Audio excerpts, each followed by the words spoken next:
first heard about anarchism when I was 17 or 18 and I went to college, and I met people there who were also students who described themselves as anarchists.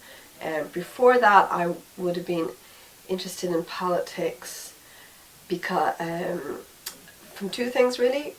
One, from reading feminist books that my mother might have had around the house from the 70s.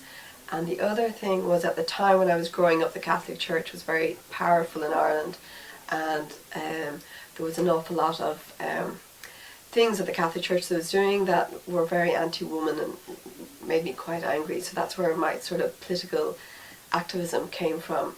So I think I would have, when I met people who describe themselves as anarchists, it was more of a case of, I'm that as well. You know, the way of organising and the decentralising and the empowering of individuals was something I already believed in. So it was a more way of saying, oh yeah, that's me as well.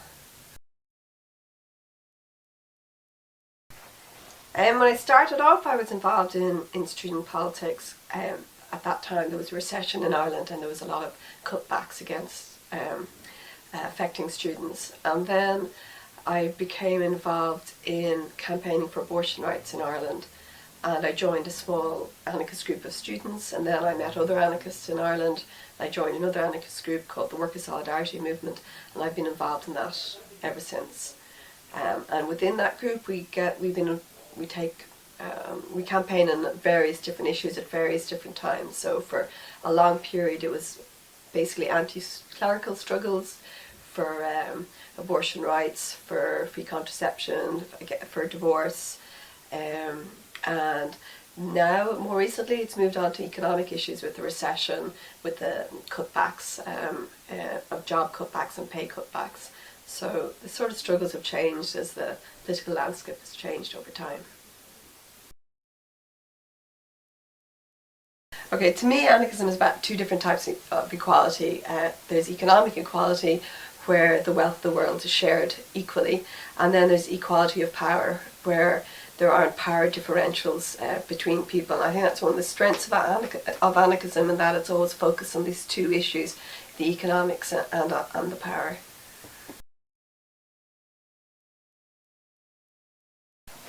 I think anarchists are against leaders because they believe in the leadership potential of every single person. They believe that they have a great faith in people's skills and abilities to take control of their own lives.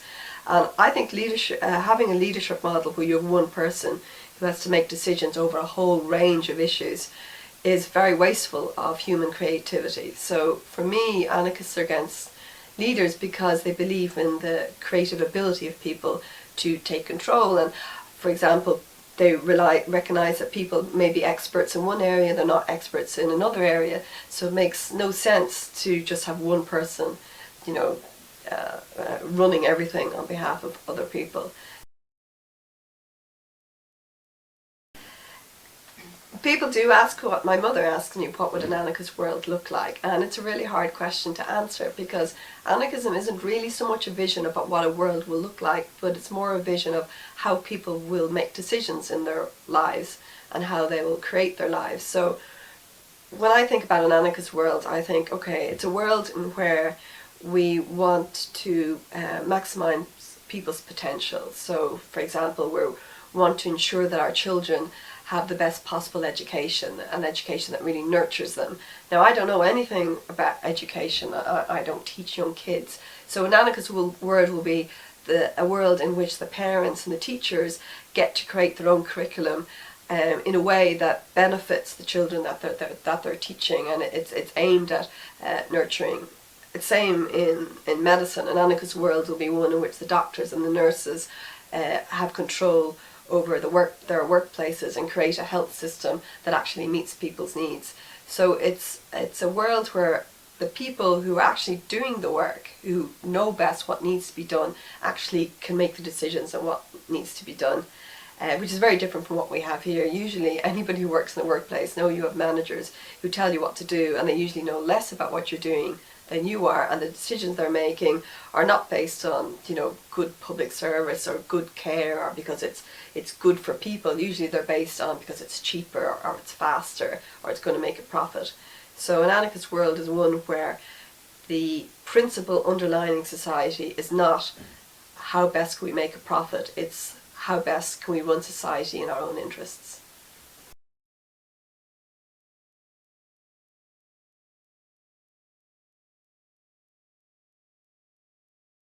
Anarchists are interested in removing power inequalities as much as economic equalities.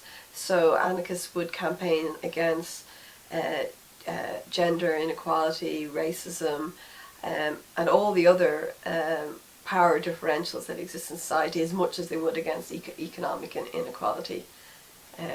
So it's not a case that one is more important than another. And actually, like as an anarchist woman, you sometimes are posed questions, people will say, what's more important, class or gender?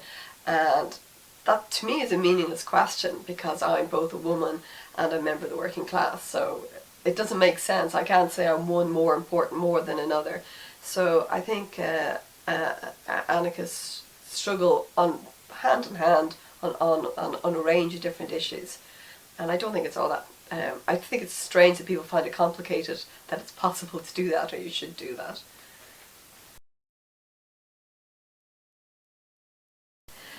One of the movements that really inspired me from history is the Mujeres Libres organisation in Spain during the Spanish Revolution. It was an organisation of anarchist women who organised as anarchists, as trade unionists, and also independently as women. And what's amazing about them is that a lot of them were really young, like they were 13 or 14, and they were doing amazing things. They were running hospitals, they were going around Spain talking to people, they were running magazines, and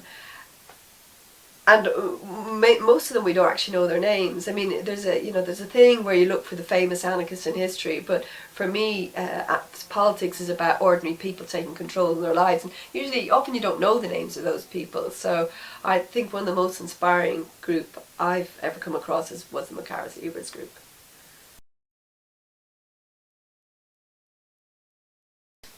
In the WSM, we always ask new members, are you an optimist or are you a pessimist? Within our organisation, there's definitely people who think they'll see anarchism in their lifetime and people who think they don't. Now, I've always been on the optimist side, but of course now I'm getting older. So the thing I would say, the great thing about human history is it's totally unpredictable. And you never know what's going to happen. Like this year, who would have predicted what happened in Egypt and what's happening in the Arab world? And when I was in my teens, you had the similar revolution in Eastern Europe and the collapse of the Eastern Europe. Both things are really inspiring. So I know change can happen. I know it can happen really quickly, and I know it's quite unpredictable. So that gives me hope.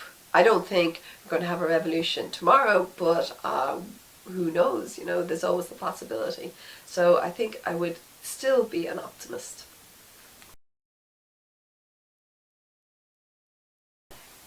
In order to bring about anarchism, it's vitally important we're organised. We can struggle on our own in our day-to-day lives, but without coming together, we have to be. It's never going to do more than just change things for the better for ourselves or in a small local way. So we have to be organised, and I think the second thing is we have to be really ambitious. We have to try and strive to do more than we are at the moment, and to try and see how we can look for new areas of struggle, look to how we can make connections between people. There's an awful lot of work to be done, but the key issue is to be organised.